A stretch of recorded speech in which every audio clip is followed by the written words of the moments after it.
The AIDS crisis. This article is clearly dated 2001, not long ago. I must confess, I am one, and I think most people are like me in this, who have totally forgotten about AIDS, consider it irrelevant to my life. AIDS is something that happens in sub-Sahara Africa. AIDS is inconceivable in South Korea, inconceivable in my life, and that's, I guess, very foolish. I was assuming too that the researchers were close to finding a cure. Au contraire, much to the opposite. They have almost given up because there are so many new strains, and each new strain responds or does not respond to the treatment. Now, treatment is not the word, because a high-profile case of AIDS in American culture is Magic Johnson. Magic Johnson, super NBA star. Everyone was shocked. Everyone found out how he got it. Very sexual athlete. But these NBA stars and others apparently have people following them around, begging to sleep with him and all that. Okay, we knew that. He developed AIDS, and everyone knew and everyone followed. But then that was about 10 years ago.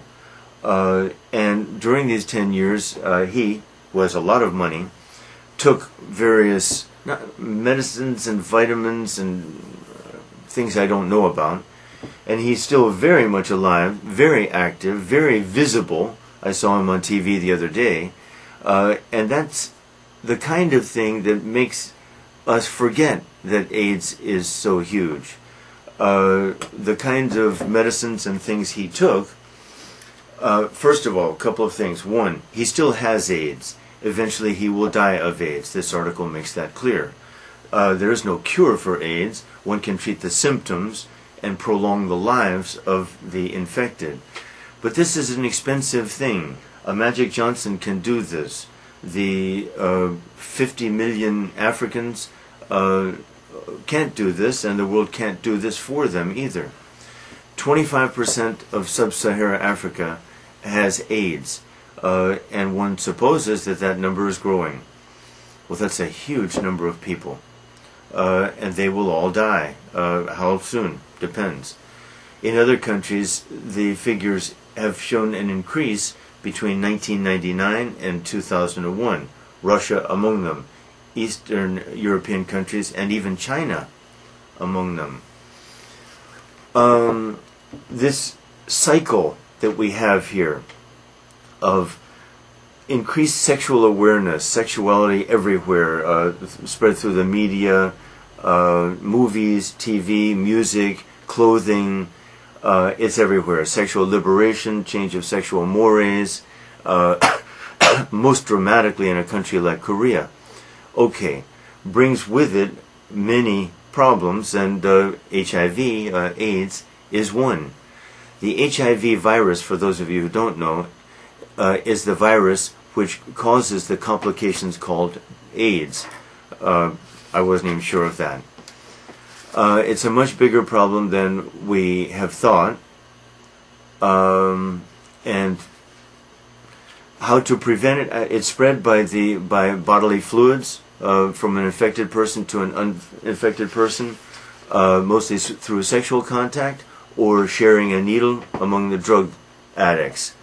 I don't think there was much needle sharing in sub-Sahara Africa. This is all sexual. How can one avoid it?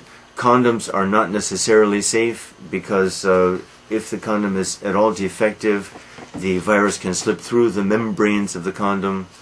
The only ways of avoiding this, avoid sexual contact with prostitutes, with drug users, with anyone who might seem to be suspicious, but we know that very innocent people have spread this, and sometimes husbands to their wives, and wives to their children without their even knowing that they had done anything that put them at risk.